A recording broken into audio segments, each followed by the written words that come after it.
today that I wrote. If you're interested in more of my work, you can check it out at tornpaperpoems.com. That's my experimental poetry website where I'm attempting to be brave and stop trying to be perfect. So you can see all of my imperfect and unfinished work there. So I'm really happy that Brian started us out with breathing, because that's exactly what my introductory poems are about. I've just sort of been ruminating a lot on what it means to leave a window open on a morning when all my windows are open, what it means to be exposed, and what it means to expose things, to illuminate and to glimpse.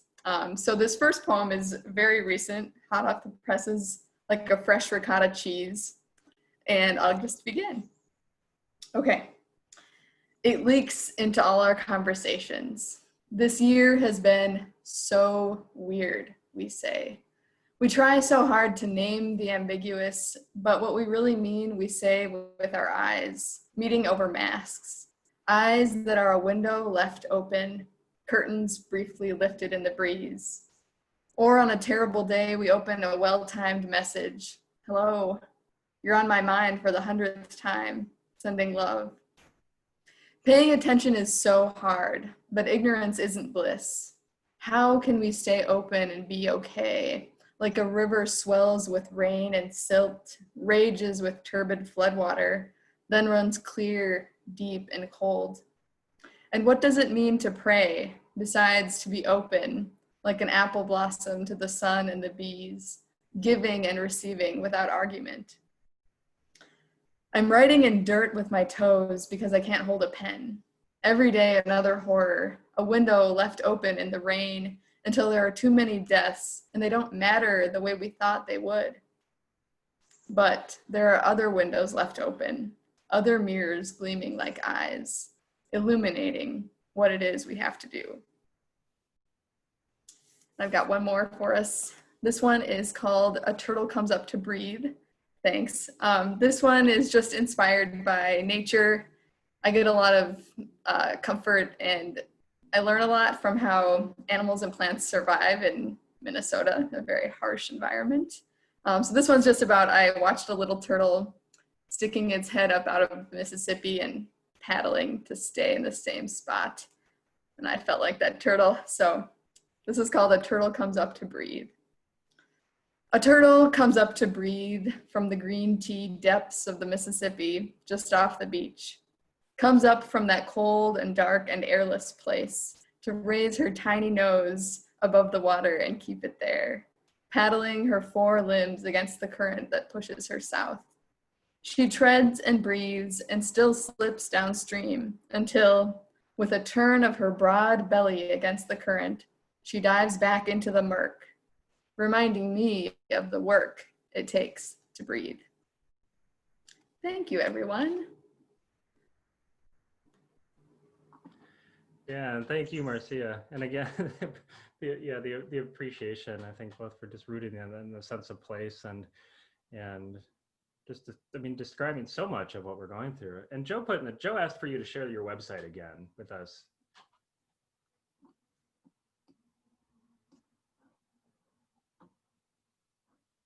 You can put it in the chat, and you're welcome to say it out loud too if you wanted to say it to folks.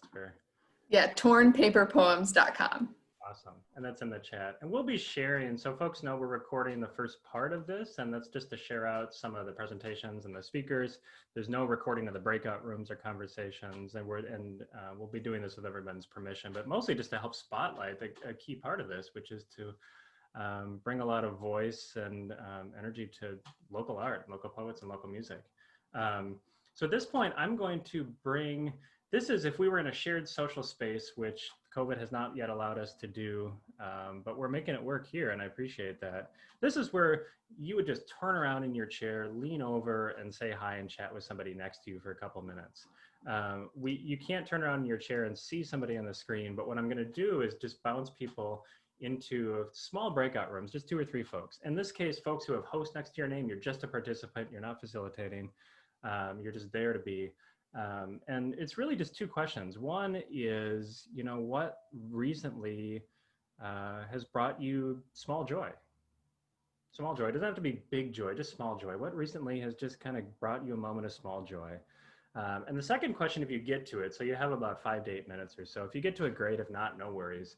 The second question is, during this really challenging time of disruption and change, what's kind of helping you feel grounded and gives you a little bit of comfort and gives you a little bit of a connection? So those 2 questions, and I'll drop you into breakout rooms, and then you'll be back in, I don't know, about 5 to 8 minutes or so, and we'll continue on.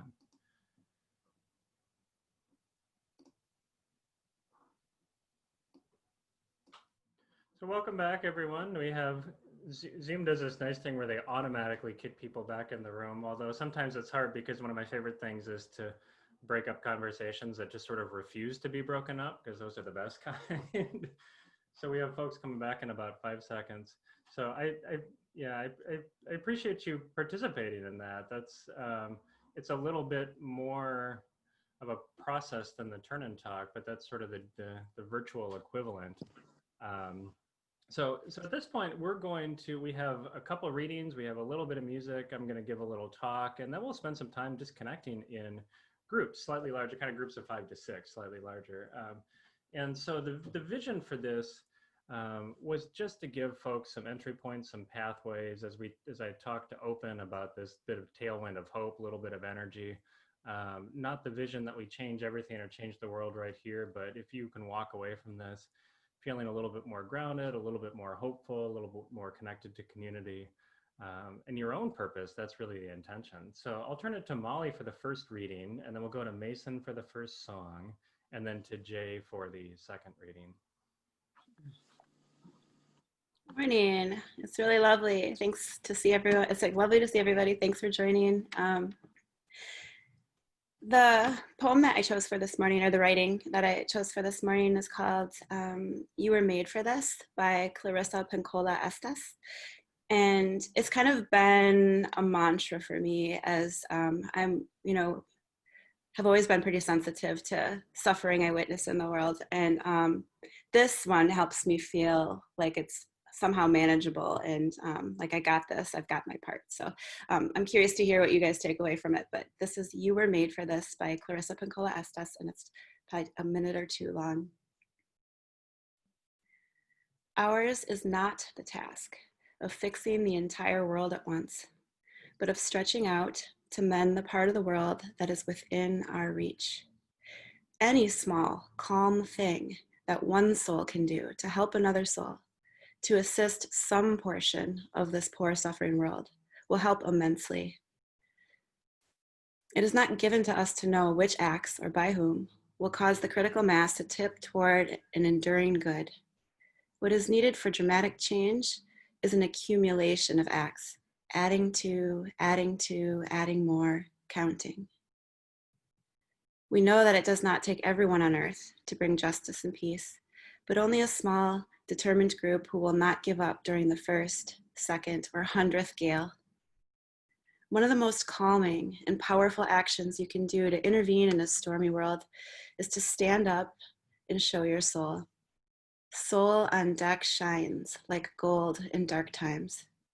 The light of the soul throws sparks, can send up flares, builds signal fires, causes proper matters to catch fire. To display the lantern of the soul in shadowy times like these, to be fierce and to show mercy towards others. Both are acts of immense bravery and greatest necessity. Struggling souls catch light from other souls who are fully lit and willing to show it. If you would help to calm the tumult, this is one of the strongest things you can do. There will always be times when you feel discouraged. I too have felt despair many times in my life, but I do not keep a chair for it. I will not entertain it. It is not allowed to eat from my plate. In that spirit, I hope you will write this on your wall. When a great ship is in harbor and moored, it is safe. There can be no doubt, but that is not what great ships are built for.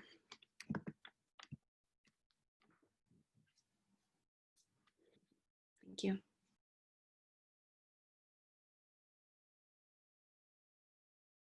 Okay. Yeah. I'm Mason.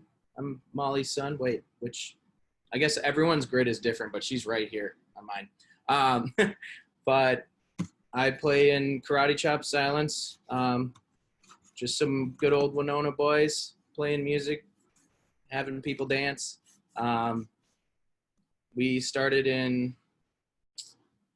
2016, I want to say. It's been about 4 years, and our second album is coming out. You can find it on all major streaming platforms once it does, and the best way to keep up to date with us is on Facebook at Karate Chop Silence.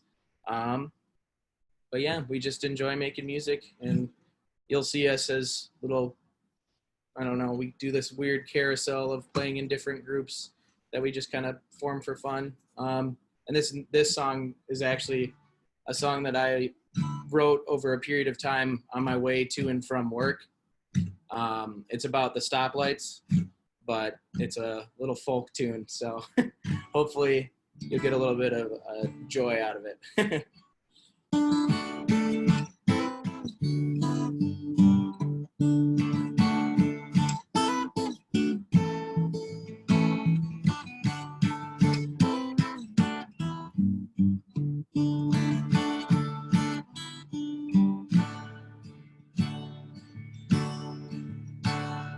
Come on, my baby, come on, my baby, come on, my baby, stay green. I've been missing you lately, it's driving me crazy. So come on, my baby, stay green. Come on, my baby, come on, my baby, come on, my baby, stay green. I've been feeling blue lately, so don't give me maybe. Come on, my baby, stay cool.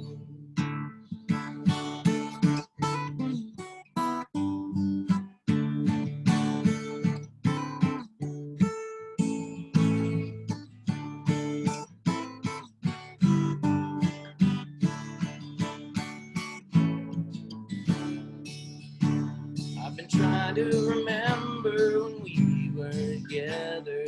You light up when I come back home, but your countenance changed and I pumped the brakes, and now I sit idly alone.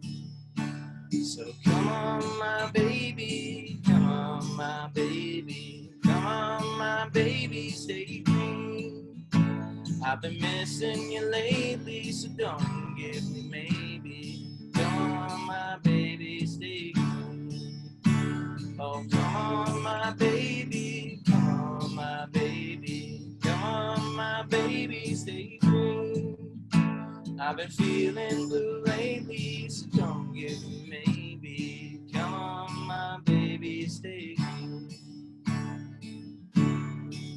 Stay green.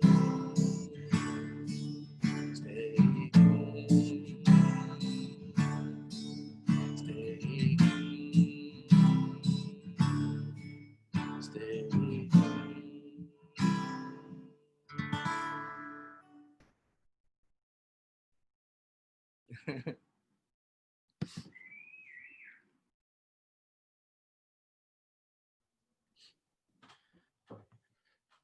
Thank you. Got it. And so I'm going to turn it to Jay for the second reading. This one requires just a little bit of setup. It's an open letter that Bill Penzey owns Penzey's Spices, small network of spice shops across the Midwest. Bill lives in Wisconsin, and he has just a shop in Kenosha, which was the scene of a lot of unrest here over the last week. Bill is pretty outspoken about his political beliefs, which is kind of antithetical for a lot of companies. And he's really well known for that and very revered for it.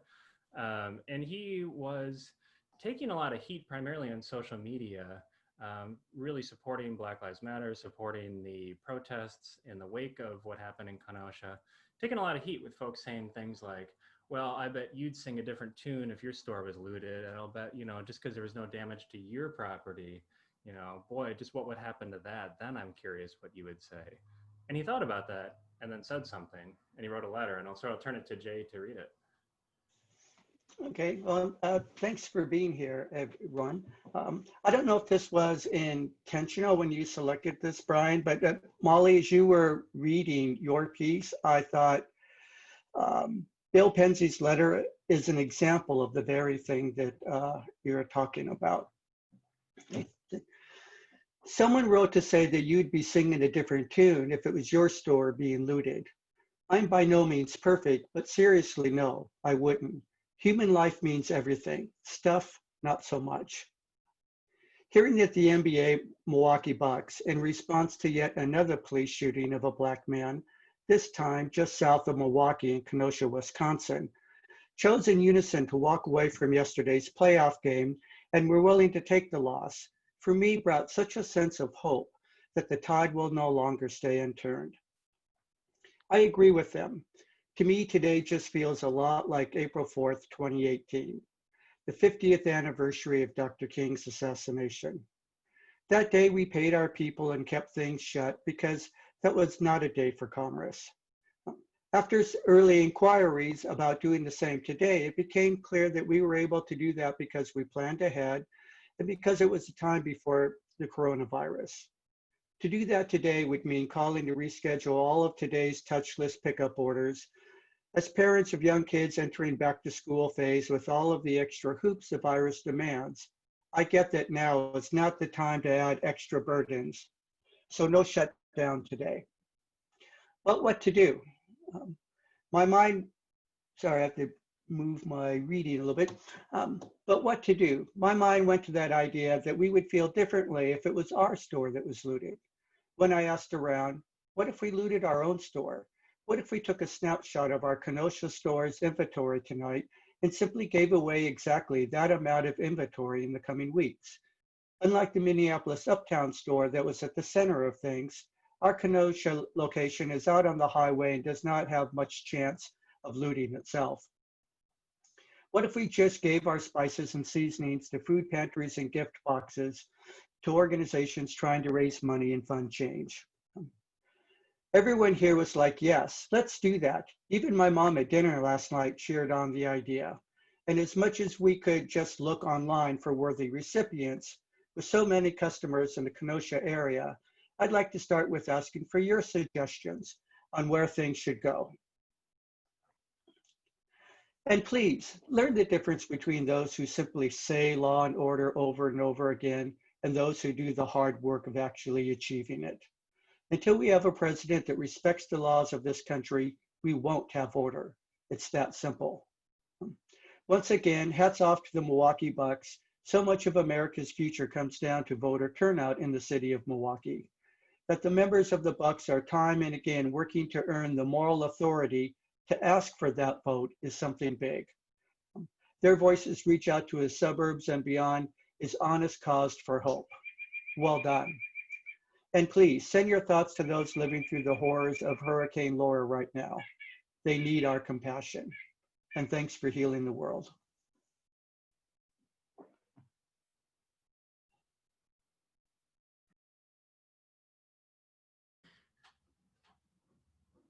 Thanks, Jay.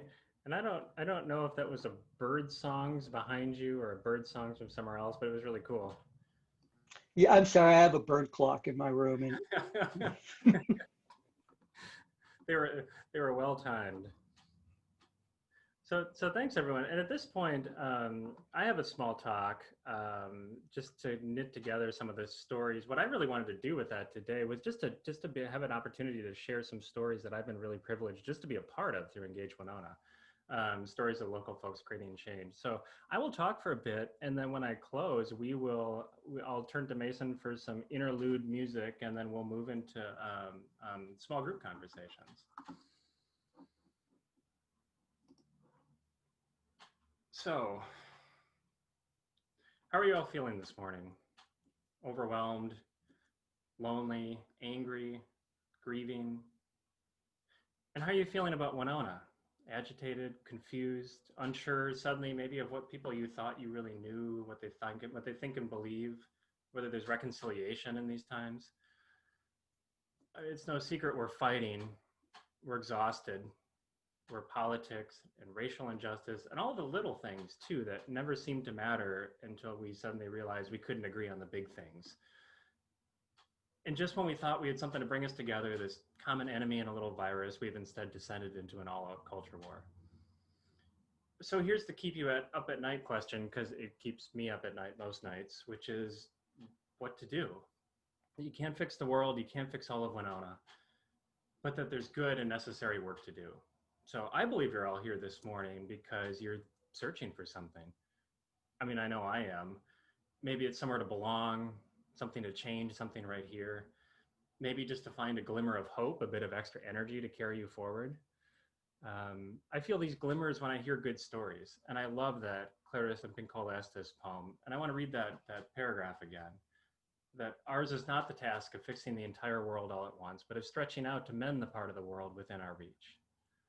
Any small, calm thing that one soul can do to help another soul, to assist some portion of this poor, suffering world will help immensely. It's not given to us to know which acts or by whom will cause the critical mass to tip toward an enduring good. What's needed for dramatic change is an accumulation of acts, of adding more and continuing. We know that it doesn't take everyone on earth to bring justice and peace, but only a small, determined group who will not give up during that first, second, or 100th gale. And I hope that gives you hope. I mean, it gives me hope. It takes me out of this place where I feel like I can't breathe, like I'm falling through this endless dark space, and it puts me back on solid ground. It's like pulling away from the inevitable doom scrolling I catch myself in, to step outside and breathe the air and realize that like the real world is still out there. And there's so much right before us, and that life has a way of living how it lives, regardless of what our latest opinion or hot take is on it. And what those lines say to me is that we can't know what's perfect, we can't know what's right, and we can't even know for sure like what's going to make a difference or even when. That there are no great singular acts, just a bunch of good people chipping in and chipping away day after day after day. And all we know, if we choose to look, is the good and necessary work to do that's right in front of us. And so for me, that's really relieving to have that weight taken away. That she's saying, don't worry about it. Just go out, do something small that's good, and then do something else small that's good, and then do it again. And before you know it, it's going to add up. And think about if a whole lot of people do the same thing, that it's really, really going to add up. And that we don't need everybody, or at least everybody at once. And that right now, honestly, hearing that, that's a little relieving to me too. And I love that because that's a story about Bill Penzey, the spice seller in the middle of Wisconsin, who took stock of the world around him, checked in, and then just doubled down on what he believed in. And then he created change by doing nothing more than finding a creative way to give away and redistribute what he already had to give. So he looted his own store. And so I just wanted to share a couple quick stories about that, about folks in Winona, imagining new futures, taking small acts, big enough to be meaningful and small enough to be achievable, inspiring hope in creative and unexpected ways, and then to bring everybody into conversation. So I wanted to start with this like totally unlikely place for feel-good stories. As you know, back in March, we started this thing on Facebook, and it's called the COVID-19 Community Hub. Maybe some of you have heard of the COVID-19 Community Hub. So it got hot, it got hotter. I mean, it's a good outlet for folks to put their fears and frustrations into, hard as it sometimes to watch. But it's also been this really incredible home for connection and change. And some of that gets missed because it just flips, it turns over so quick. And I wanted to share a couple of those stories. So a few months back, there was this young progressive and this Trump supporting grandma who just like got into it on this site, on this group. It was like, it didn't matter what the post was, and every thread, every comment thread, like days and weeks, like they were at each other. And it was really like troubling. We didn't quite know how to stop it. And we would try to like interrupt or redirect, and they just like kept going right back for each other. And then one morning, like out of the blue in this totally unrelated comment thread, she said like, I'm really disappointed today because COVID has canceled the Burning Man festival. And he hit her with this haha emoji and said like, are you joking? Are you like teasing me? And she said, no, like I go there every year. I barter crafts. I love it. I go with my family. I just really like the vibe. And he was like totally blown away by this. And then there was just silence on Facebook for a couple hours. And there's never silence on Facebook for a couple hours. And then he came back and said, like, look, I love Burning Man too. I go all the time and I have these old friends that I otherwise am not close to. And it's just this really good connection. And they bonded. And so like after that day, they stopped judging and trying to fix each other. They defended each other on the page. They went from seeing each other as like these anonymous photos in need of blame to seeing each other as humans. And like, it's not this magical transformative story. Like, I don't think they agree on politics. I don't think this is going to change their vote, but it's how they came together and connected in the community was really cool. And I just wanted to share this other story about the group. And if you're a part of it, you're aware of this really brave woman named Jessica, who just like showed up one day to give folks like this news update on Walmart's hours, but then she never left. And she became this champion and like something actually of a minor celebrity in this group. And so she's there every day telling these incredible, courageous, vulnerable stories. She talks about her journey with mental illness, her daily worries, her children. She shares photos of the stuffed llama she takes with her to work. She posts photos of sunsets. It's really beautiful stuff. And when things were really hot here this summer, and we were in the middle of like this all-out comment war over masks, she jumped in and just asked folks, especially those who were really upset about masks, and said like, so here's some of my genuine fears about masks. Here's what I worry about. It triggers anxiety in me. I have these old memories of abuse and it makes it really difficult. And it's really hard and I get it. And I want to listen to you. And this whole thread, which went for 2 days, had these hundreds of comments about people telling these very real stories. Finally, like feeling like they weren't being judged or blamed or shamed, and that they were being heard and seen, and had these real issues. And it became this like, especially huge in Facebook land, this like protected bubble of mutual support. And what was cool about it, where we saw change, is that like the arguments over masks kept going on that page for days and months, and maybe they're happening right now. But like the energy completely shifted. It totally shifted. So all of these folks telling stories completely changed the way they were participating in this group. So there's all these awesome stories happening in Winona in these really challenging times that I've been so privileged to bear witness to through Engage Winona. I think about all the brave young people of color who were sweltering senior high school parking lot this June. They were telling these achingly similar stories of racial abuse and called for change. And since then, for those who participated, it's blossomed into this great change. They ended the school resource officer at the high school. There's this incredible Our Voices group holding events this summer. Some folks from that have created this Winona Racial Injustice Coalition on a Facebook group, and it's really brought people together, some really unexpected people, and created so much growth and change.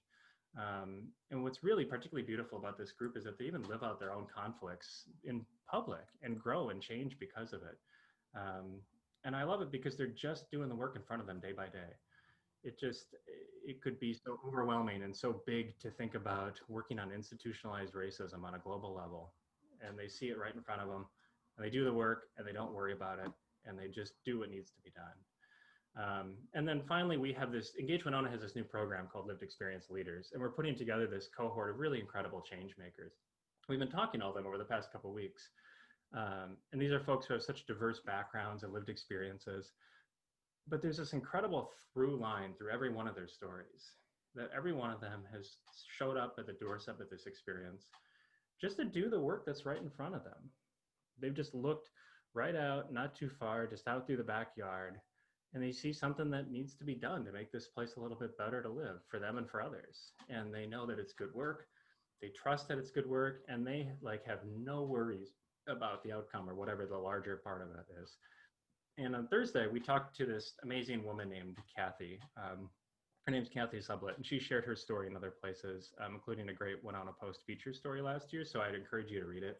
Her story isn't mine to tell, but I just wanted to share this really beautiful thing she brought to this conversation. She helps people, and she's been doing this work. She's been sober for 13 years, and she helps people recovering from addiction, find housing, try to figure out how to stay out of jail, how to get criminal records expunged, like all of these massively difficult and complex layers it takes to crawl out of this like institutional spiral of addiction and the court system. And she tells all these stories about like she's driving to St. Paul, and she's driving to La Crosse, and she's transporting this, and she's doing that, and she's with these folks, and it's just like, it's like she's telling these stories of an organization of 40 people, but it's just her and her car. And I couldn't help it. I was like, where do you find all the energy and time to do all this incredible work? And she paused and like gave me this kind of look, like sort of a dumb question, but I'm going to humor you. And there was compassion in it. And she said, one voice, one topic, one action. And I'm paraphrasing what she said after that, but she said, like, look, I don't live anywhere else in the country, so I can't worry about all those places. I live here, so I worry about helping people here. So it's just me. There's just this one thing I'm focused on. I can only do one thing at a time. So one voice, one topic, and one action. And I love that, this clarity, this like flashlight beam in the dead of the night, like pointing to this road that we're all looking for. One voice, one topic, one action. And to that line again, that ours is not the task of fixing the entire world all at once, but of stretching out to mend the part of the world within our reach. One voice, one topic, one action. That ours is not the task of fixing the entire world all at once, but of just stretching out to mend the part of the world within our reach. And just to close, I wanted to share a story that isn't local, and I hadn't planned on sharing, but it's a beautiful story. It's not mine, it's one I read in an old leadership book. Because it reminds me of just being here today and just looking at all of your faces and thinking about all the incredible work all of you are doing. It's a story on a South Dakota reservation. There was this young woman who really struggling with addiction and drinking and was just out walking at night and came across kind of this ramshackle old community center. There was a light on and there was an old woman sitting quietly all by herself in a large circle of chairs. And she walked in, this woman was very quiet and had her eyes closed. And so she just sort of sat and she was curious what this was about. She didn't know. And after some time, the woman opened her eyes and smiled at her. And the young woman said, like, what are you doing here? Like, where's everybody else? Like, you're just sitting all alone in this big circle of chairs. And she said, well, I've been sober for a while and I'm really worried about our people. And I started holding this group to kind of bring other folks out of addiction. And then the young woman kind of looks around and says, like, what do you mean the group? There's nobody here. And she's like, no, like, we're not alone. Like, our ancestors are here, our spirits are here. We're not alone. We just don't have those who are here, living here today. And this young woman is so moved that she just sat down and stayed and got sober and started sitting with this older woman. And for years, two of them sitting in this room all by themselves, just holding space and waiting. And then out of nowhere, every Wednesday night, they sat there for 2 hours. One night, some guy stumbles in, wonders what they're doing. They tell him, he sits down. And they do this for months, and there's 3 of them. Somebody else comes by, wonders what they're doing, sits down. And then like 5 years, 8 years, 10 years later, a long time, this becomes this really popular group, and it's big, and they are running programs and doing education. And the rate of alcoholism on this reservation went from something like 80% to 30%. And they built all of this whole cooperative network of education and services and employment, and it became this really thriving nonprofit. And it's such a beautiful story. And what it reminds me of is that, like, incredible change happens in so many smaller and so many quieter places than this. And it just requires just sitting there and showing up and then just waiting sometimes. And so I'm so appreciative that all of you are here today. And this is a big group to do a lot of good work. And that's what we're really hoping to just be present with each other as we go forward in this journey. So thank you for being here today. That's the end of my words. And at this point, what I want to do is get you all talking to each other. So Mason, if I could turn to you for a little instrumental music. You may not have your guitar in your hand, so I'm going to talk really slowly as I invite you. So if you can just give us a little instrumental music, I am going to put everybody into small group conversations. And you will each have a facilitator. Some rooms, they have their names as host. Some rooms you may have multiple folks can choose to opt out of hosting and just be a participant. And they're going to read a short script to kind of guide you through participation. This will feel a little differently because of the space we're creating and what a typical sort of conversation is. And then we will be invited just to respond to these questions I'm going to put in the chat, and your facilitators will read them. We're not going to go around down the line. You don't have to answer all of them. They're just there, like if there's any one in particular that feels like they move you. So you'll be there, you'll be in conversation for a while in your small groups, and then we will come back together simply just to close as a large group. So Mason, I'll turn it to you for some instrumental music, and then I will create our groups here.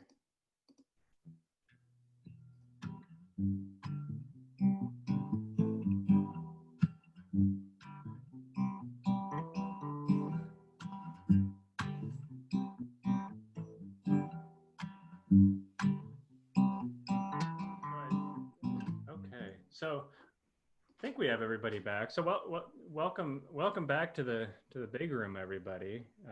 And I appreciate your participation. I wasn't able to join or jump into the conversations, but I trust that they were good.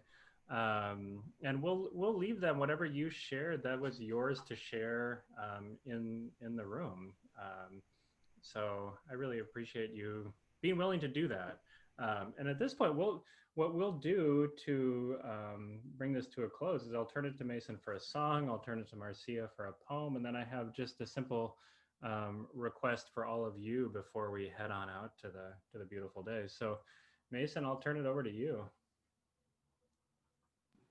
So this song is, there's this cool organization. I'm not really sure where they're based out of, but where kids who are in the hospital for various disorders, they write stories and they ask musicians to turn them into songs. And so I decided to do one. I sent a link in the chat if you want to follow along with his illustrations because they're super cool. But this is Jackson's song. I don't know him, but his partner organization is the Immune Deficiency Foundation. But that being said, it's a really cool story, and I tried to keep it pretty much exactly how he wrote it. Sorry if my cat's kind of freaking out right now, so you might see him scurry across. But it's a fun song.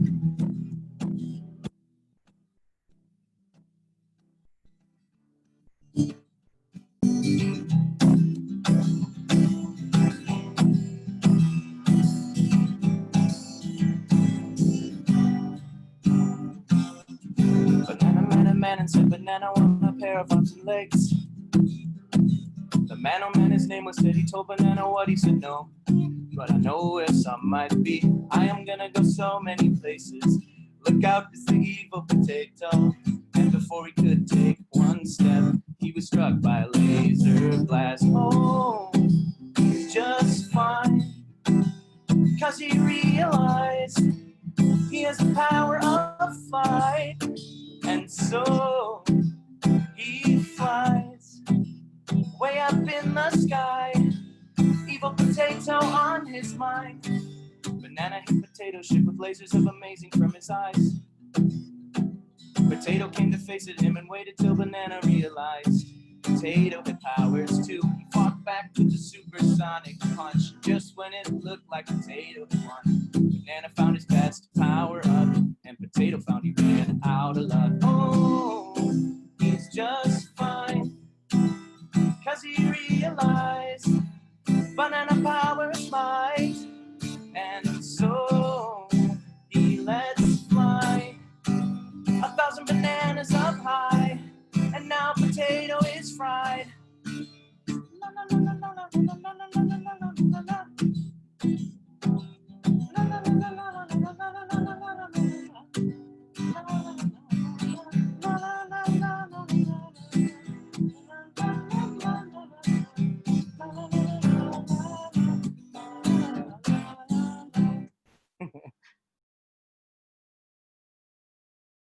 So that's a cool song. It also has like an even more profound meaning for me because I played it for my grandma after her heart attack in the hospital. So, cool song. Thank you. And thanks for joining us and being part of the inaugural Civic Saturday. And I'll turn it to Marcia for a closing poem. Thanks, Brian. And thanks everyone for coming. I'm so honored and so grateful to be in your presence this morning. It's been a light and I'm so grateful. I'm gonna send you off feeling really good with 2 poems that I did not write. I often turn to poems for comfort and inspiration when I'm feeling like I don't have words, I just borrow other people's words. So this first one, I'll give you a little bit of background. You're going to need to know about 2 Irish saints. So the first one is Coleman, and he was famous for sleeping in a cave and sort of had a cliff that overhung where he slept his bed and was sort of one with nature for about 7 years. So that's Coleman. And then the other saint that you need to know is Kevin.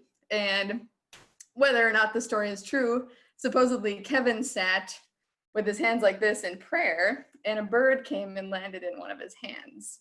And instead of shooing the bird away, he thought, well, I might as well allow the bird to, sit in my hand. It'll be a comforting place for it. And wouldn't you know, the bird begins to build a nest.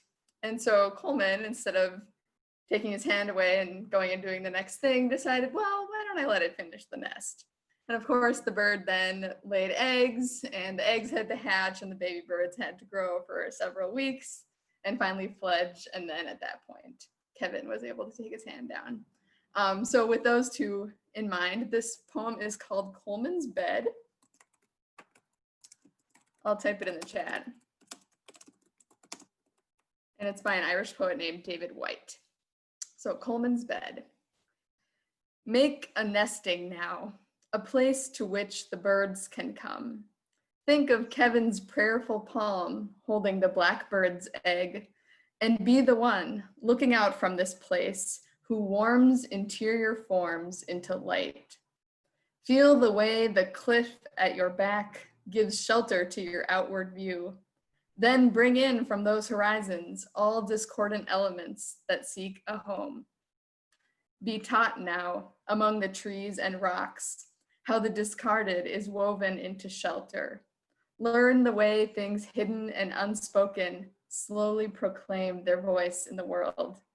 Find that far inward symmetry to all outward appearances. Apprentice yourself to yourself. Begin to welcome back all you sent away. Be a new annunciation. Make yourself a door through which to be hospitable, even to the stranger in you. See with every turning day how each season makes a child of you again, wants you to become a seeker after rainfall and birdsong.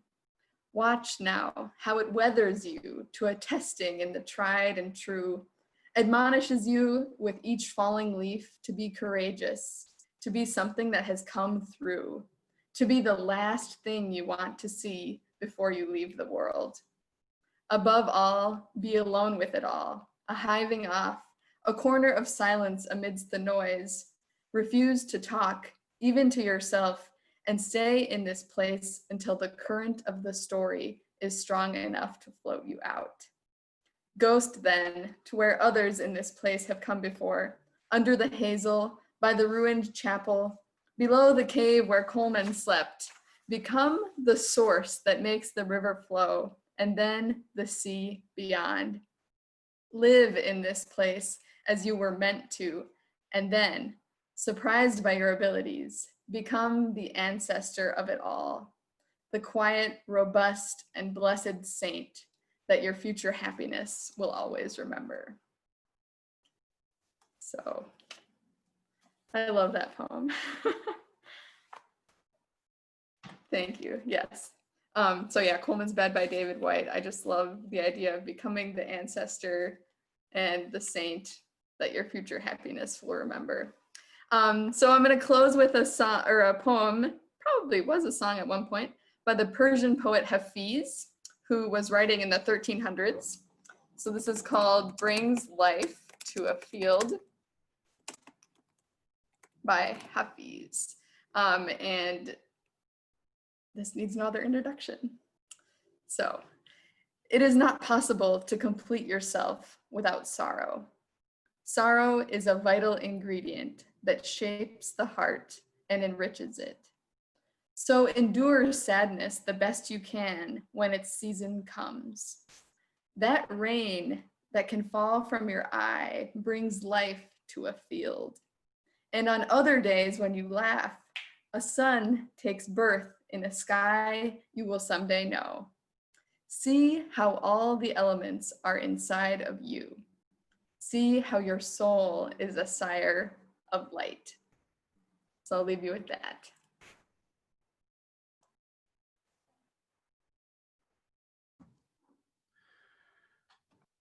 Thank you. Thank you, Marcia, and thank you, Mason. And thanks everybody for participating today. A special thanks too to all of the folks with hosts in their name. You made a commitment just to be a part of this without knowing what was going to happen, as did all of you as participants. I mean, I'll end where we began, which is that this is just a community experiment in action with the intention of just providing a little bit of grounding, a little bit of hope, a little bit of spirit for whatever we need to move forward and what will promises to be a challenging fall and promises to be some challenging times ahead, to really see the flip side of that and to see the opportunity and the light and the joy and the possibility. So what I would like to just close with is just a small invitation, and I'm going to put it in the chat before, like, as you can leave this room and then maybe use that link. It's an invitation to make a small commitment, and this is not a big commitment, but you know, we've talked a lot about all kinds of things. We've talked about we've talked about all kinds of things, and even richer conversations, I'm sure, in your small breakout room. So maybe this inspired some idea for change. Maybe this inspired a desire for self-care, a conversation. These are not big things, just maybe something to leave with that you're interested in committing to doing. So this is just a way for you to sort of seal that, and then also to give us a bit of feedback. This is a very new thing. We want to tailor this and design this to serve everybody, and this was the very first one. So I think any insight you have into what you appreciated, what didn't work so well, what you could see this providing for you would be really helpful. And so that's in that link. So thank you everybody for being here today. And what I would just like to do to close is just give everybody an opportunity to offer that appreciation to each other. So I'm going to invite you just to come off mute. We're going to say thank you together to ourselves, to each other, and then from there to close. So you can all come off mute, and I'll give you a little countdown. And so we'll see that this comes. I love this. So all you have to do is just say thank you, and you're saying it to yourselves, to each other, and to everybody here in the room. So I'll count down 3, 2, 1. Thank you. Bye, everybody. Thank you. Enjoy the Bye. Thanks. Bye. Goodbye. Goodbye. Goodbye. Orion says bye. Oh, yay. Good job.